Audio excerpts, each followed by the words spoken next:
五帝錢，五帝錢咧，其實咧係一個宋朝嘅年代鑄造嘅幣嚟嘅。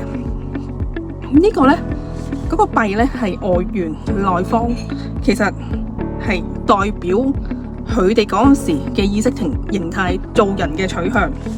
係啦，嗰時啊，嗰啲人敬畏天地，三種能量係連成一線嘅，對呢個人神鬼係非常敬畏。所以咧，佢哋得到庇佑係正常不過嘅事嚟噶。咁咧，呢個外圓內方咧，嗱，之前講過啦，係代表佢哋做人準則咯。係啦，咁我講點解啦？咁方啦，外圓內方係指一個人有自己嘅主張，唔俾呢個外人所迷惑、所主導嘅。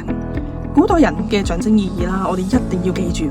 圓啦係處世之道，圓滑係啦，識時務者為俊傑。做事咧咁就要變通嘅。